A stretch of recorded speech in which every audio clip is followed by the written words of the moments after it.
Vida, morte é de suprema importância. Tempo rapidamente se esvai, oportunidade se perde. Cada um e cada uma de nós deve esforçar-se por despertar. Cuidado, não desperdice essa vida.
Vamos nos movimentar um pouquinho,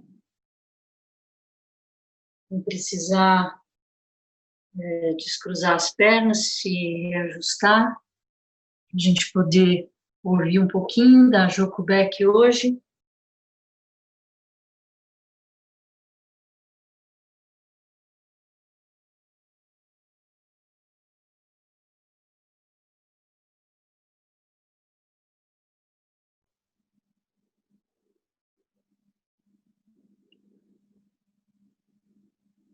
Eu acho que ela vai continuar nos sentimentos, né? Acho que era esse o capítulo. E ela vai falar sobre a renúncia.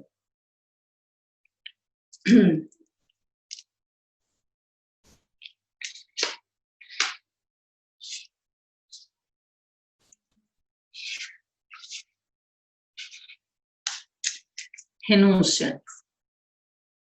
Suzuki Roshi disse: a renúncia não consiste em desistir das coisas deste mundo, mas em aceitar que elas se vão. Tudo é impermanente, cedo ou tarde, tudo se vai. Renúncia é um estado de desapego, de aceitação das partidas. Impermanência é, aliás, apenas um outro nome para a perfeição. As folhas caem, o lixo e os detritos se acumulam. Os fragmentos de rocha nascem, dos fragmentos de rocha nascem as flores, as folhagens, as coisas que consideramos adoráveis. A destruição é necessária. É necessário um grande incêndio nas matas. O modo como interferimos nos incêndios florestais pode não ser uma boa atitude. Sem destruição, não pode haver vida nova. A maravilha do viver, a constante mudança, poderia não existir. Devemos viver e morrer. Esse processo é a própria perfeição. Toda essa mudança, porém, não é o que temos em mente. Nosso impulso não é apreciar a perfeição do universo, Nosso impulso pessoal é encontrar uma maneira de sustentar para sempre nossa glória imutável. Pode parecer ridículo, mas é o que passamos fazendo o tempo todo. Essa resistência à mudança não está em sintonia com a perfeição da vida, que é a impermanência. Se a vida fosse permanente, não poderia ser a maravilha que é. No entanto, a última coisa que apreciamos é nossa própria impermanência. Quem não notou seus primeiros fios de cabelos brancos, sem comentar com os próprios botões? Há sempre uma luta em andamento dentro da existência humana. Recusamos-nos a ver a verdade que está toda à nossa volta. Realmente não vemos de jeito nenhum a vida. Nossa atenção está dirigida em outro sentido. Estamos sempre envolvidos numa batalha interminável com nossos receios a respeito de nós mesmos e de nossa existência. Se quisermos ver a vida, deveremos prestar-lhe atenção. Mas não estamos interessados nisso. Só temos interesse pela batalha de preservação de nossas pessoas para todo sempre. É claro que essa é uma luta ansiosa e inútil, que não pode ser vencida jamais. Quem sempre vence é a morte, braço direito da impermanência. O que desejamos que a vida nos dê é que os outros, como espelhos, reflitam nossa glória. Queremos que o parceiro garanta a nossa segurança, que nos faça sentir que somos maravilhosos, que nos dê o que desejamos, para que então nossa ansiedade se amenize um pouco. Procuramos amigos que, no mínimo, neutralizem a faca afiada de nosso medo, de que não estaremos mais por perto a partir de um certo dia. Não queremos ver isso. Mais engraçado é que nossos amigos não se deixam enganar por nós. Eles veem exatamente o que estamos fazendo. Por que o veem com tanta clareza? Porque também estão fazendo a mesma coisa.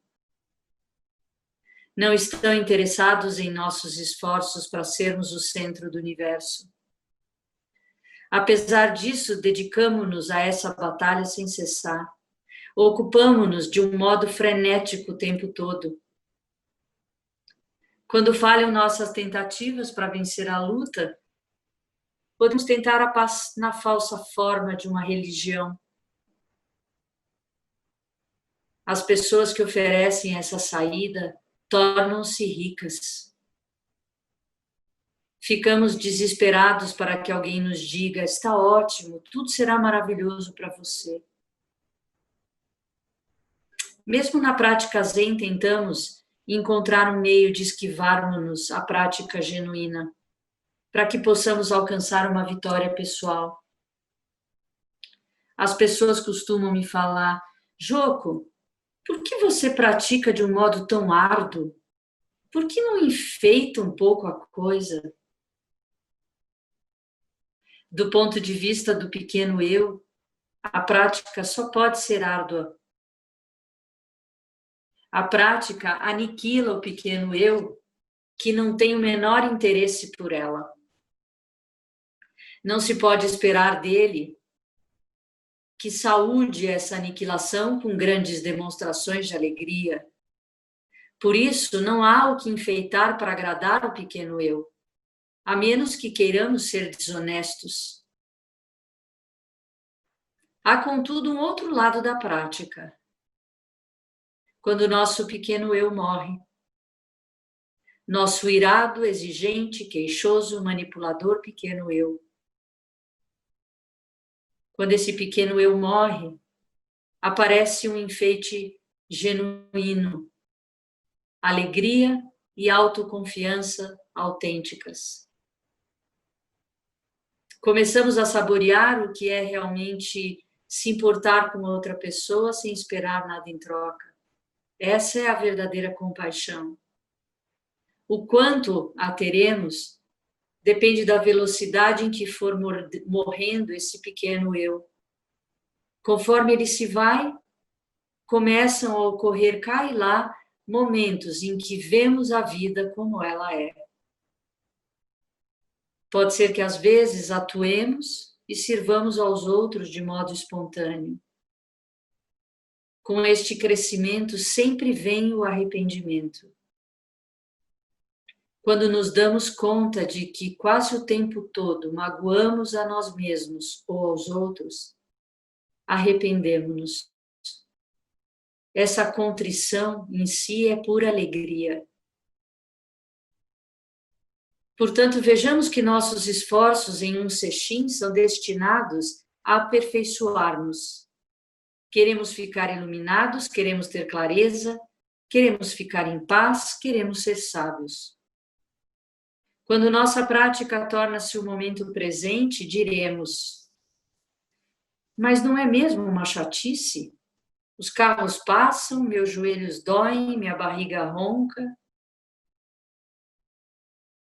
Não temos qualquer interesse pela perfeição infinita do universo, que na realidade pode ser a pessoa sentada ao meu lado, respirando de modo barulhento ou suando. A perfeição infinita é passar por essas inconveniências. As coisas não estão acontecendo do jeito que eu quero. A qualquer momento só existe aquilo que está acontecendo. No entanto, não estamos interessados nisso. Pelo contrário, ficamos aborrecidos. Nossa atenção dirige-se para o outro lado. Esqueça a realidade, estou aqui para ficar iluminado. O zazen, no entanto, é uma prática sutil, mesmo quando lutamos. Resistimos contra ela e a distorcemos. Nossos conceitos a respeito dela tendem a se destruir por si.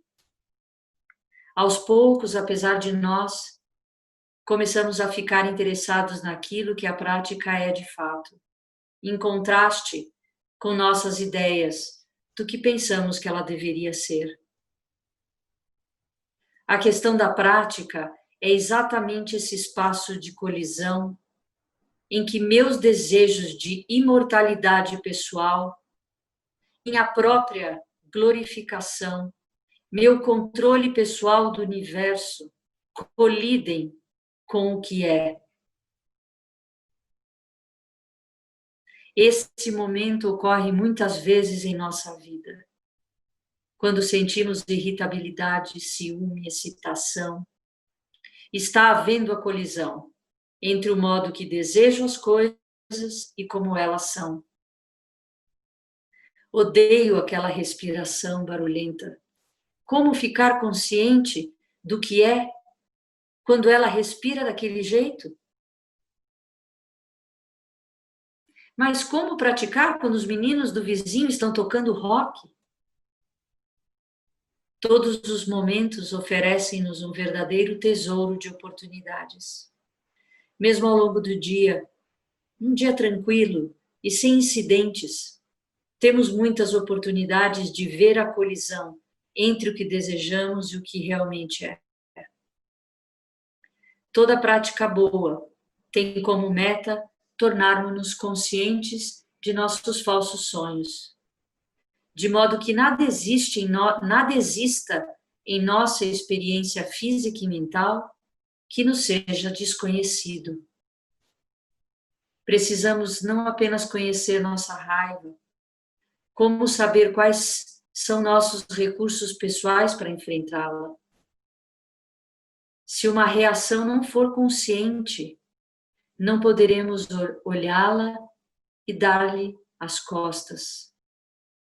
Cada reação defensiva, e temos uma a cada 5 minutos em média, é prática.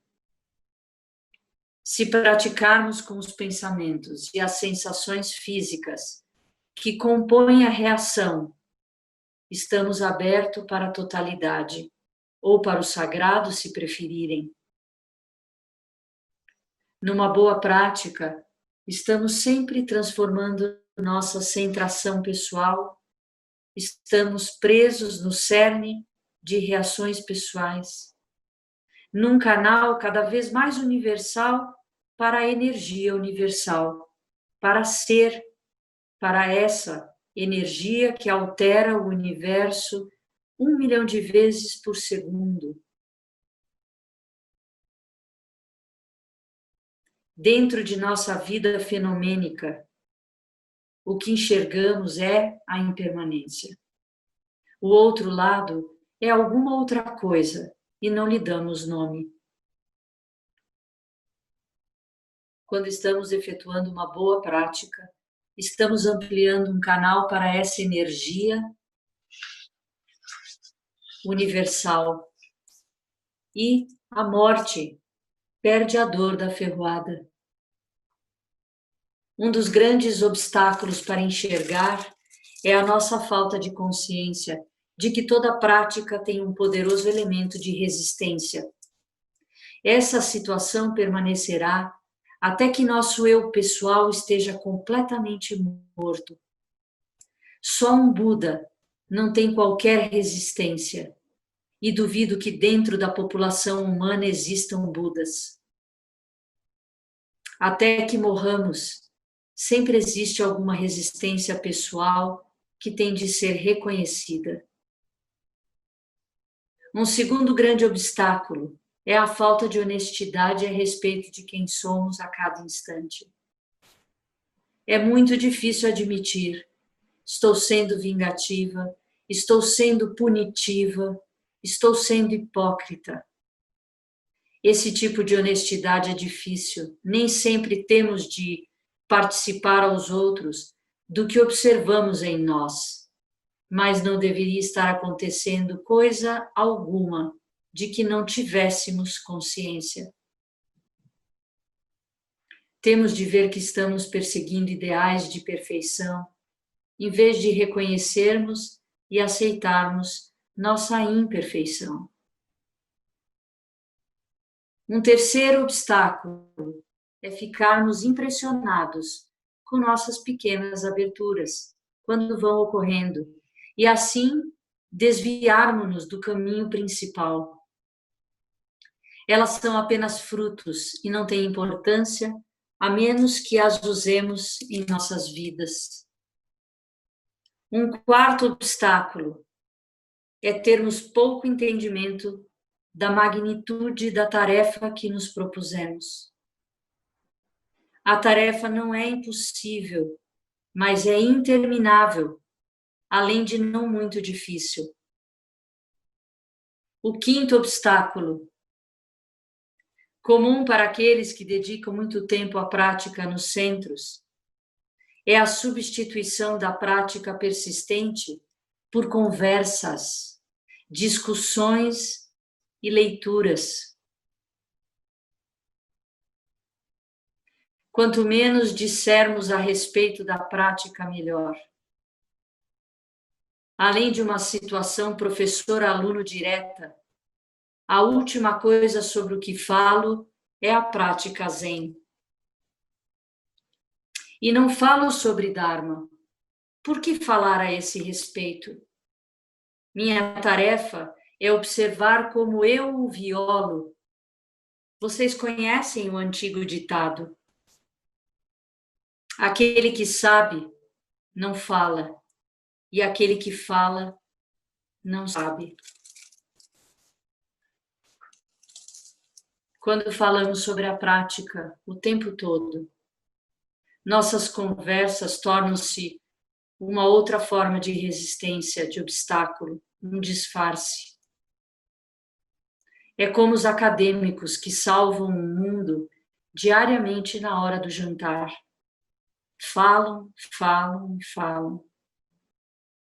Mas que diferença isso faz? Na outra ponta dessa linha estaria alguém como Madre Teresa de Calcutá. Não penso que ela fale muito. Ela está ocupada fazendo. A prática inteligente sempre lida com uma única coisa: o medo que está na base mesma da existência humana. O medo de que eu não seja.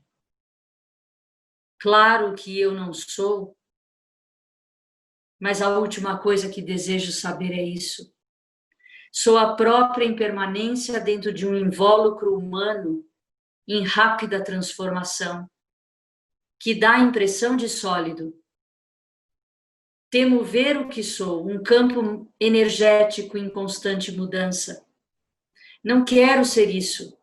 Portanto, a boa prática diz respeito ao medo. O medo assume a forma de um constante pensar, especular, analisar e fantasiar.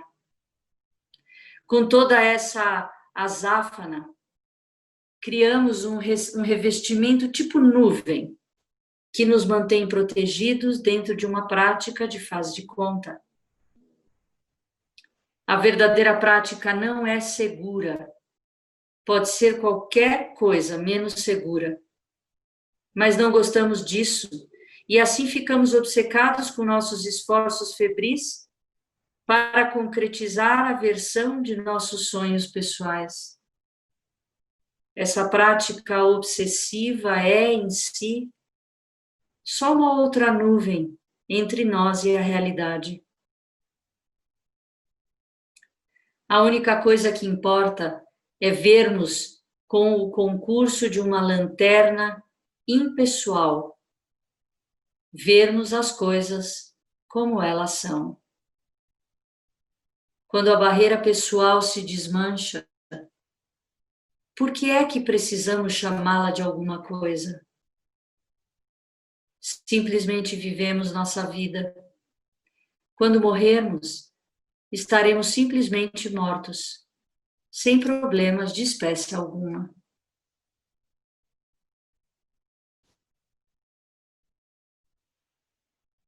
Ela termina assim, o capítulo A Renúncia.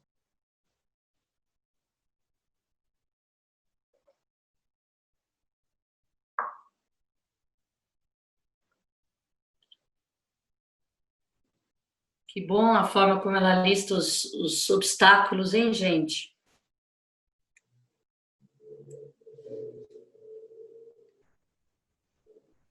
Primeiro, enxergar nossa falta de consciência, nossa falta de honestidade a respeito de quem somos. Se envaidecer com as pequenas aberturas que a gente experimenta, né, de unidade, insights, e não entender a magnitude do propósito que é despertar para essa mente à procura do caminho, a mente Bodhi, né? Tão difícil de despertar e fácil de perder.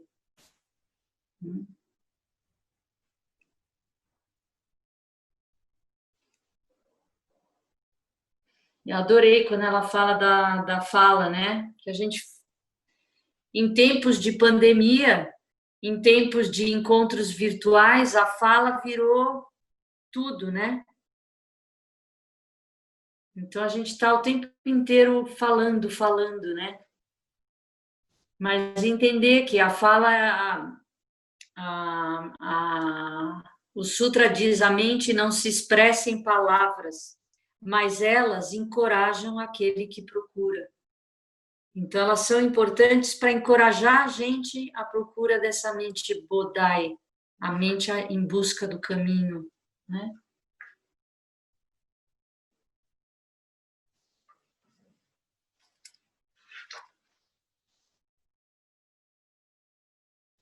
E realizar a questão da transitoriedade, né? Da impermanência que ela fala aqui no começo, que é o principal selo do Dharma, né?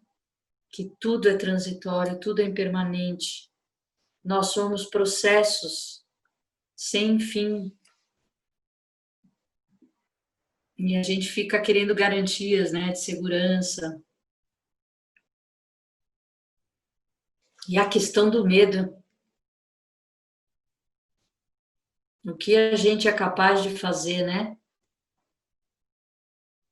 Para criar uma falsa ideia de proteção. Muito bom. Alguém quer falar alguma coisa?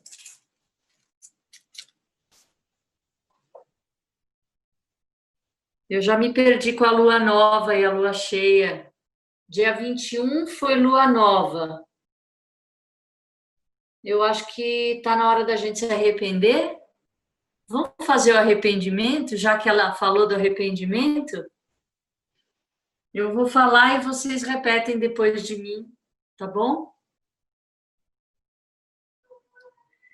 Todo karma prejudicial alguma vez cometido por mim,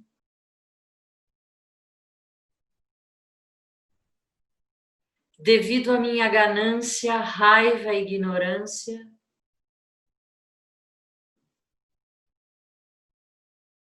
nascido de meu corpo, boca e mente, agora de tudo eu me arrependo. E aí fazemos uma reverência. Eu não dei espaço para saber se alguém quer perguntar alguma coisa. E lembrem de me avisar a lua cheia, que eu acho que vai ser a semana que vem. Tá com cara. Domingo, arro. Ah, domingo, pronto. Domingo vamos fazer a cerimônia completa de arrependimento. Tá bom. Tá? Alguém quer falar alguma coisa? Senão a gente encerra? Eu quero falar uma coisinha, Arro, é caro. Quero falar desse momento que a gente tem de silêncio, né? Você está dizendo, a gente fala, e é verdade. E fala de pedaço, né? Porque só um pedaço aparece, o nosso corpo não aparece também, né? Agora, esse momento que a gente tem aqui na Sangha, que é precioso, porque é um momento de silêncio, né? É muito bom. Obrigada. Muito bom. Que a gente descanse no Dharma, né? Descanse em algo. Isso. Eu vou ler o 7º dia, o último poema do retiro. 7º dia. É o penúltimo dia, porque o retiro de iluminação de Buda são 7 dias e 7 noites. E, historicamente, ele desperta na manhã do 8º dia. Então, a gente, normalmente, de 7 para 8, vai em meditação até a meia-noite. Simbolicamente, que seria o momento em que ele vê a estrela da manhã e se ilumina. Então, tem o poema do 7º dia, e aí tem o 8º também. 7º dia. Receber é transmitir, transmitir é despertar. Ciclo que jamais se extingue. Recebendo e transmitindo, transmitindo e despertando. Selos do Dharma que jamais se apagam. Mantos invisíveis, impregnados da vida da terra. Nada a ser guardado, sem defesas nem amarras, nenhuma garantia, apenas zazen. Que os méritos de nossa prática se estendam a todos os seres e que possamos nos tornar o caminho iluminado. Lembrando vocês que amanhã tem zazen às 7h30 da manhã, um período de 30 minutos, e amanhã ao meio-dia, que seria o concerto do meio-dia, a gente vai ter uma atividade um pouco diferente. A gente vai ter a Lúcia Miochin, que é uma antropóloga que dedicou a vida a estudar povos indígenas. Ela vai dar meia hora do tempo dela para compartilhar um pouco sobre a vida um pouco do que ela experimentou nesses anos todos de contato com os povos indígenas, lembrando desse momento que nós estamos vivendo, né, de importância da gente falar palavras, falar conhecimento ancestral para que não se perca e para que a gente empodere, que esse vento leve a força das nossas preces, né, para proteger os povos originários. E como a nossa fornada vai ser em benefício também dos povos da Amazônia, hoje eu também estou aqui em homenagem aos povos indígenas, com a pulseira feita pela Tamicuã, do povo Guarani, da aldeia Itacupé, do Jaraguá.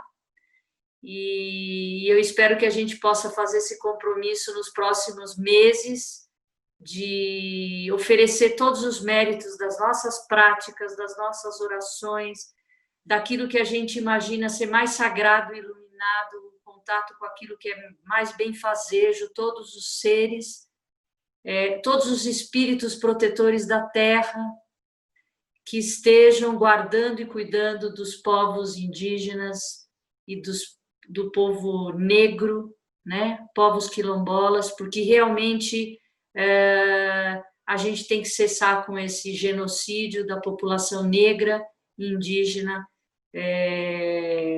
por irresponsabilidade de um governo que não me representa, né? E que eu espero brevemente saia dessa condição, né?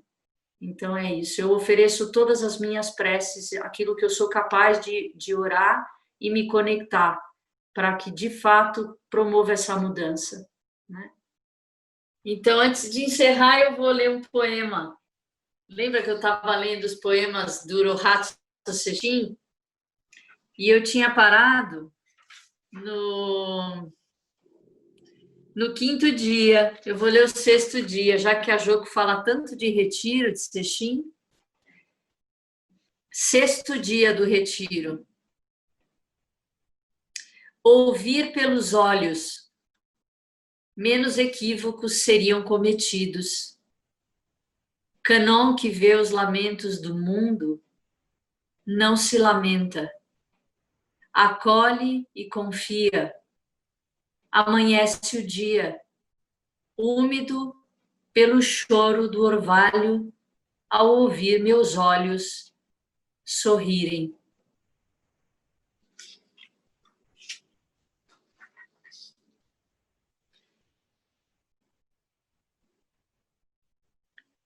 Que os méritos de nossa prática se estendam a todos os seres e que possamos nos tornar o caminho iluminado.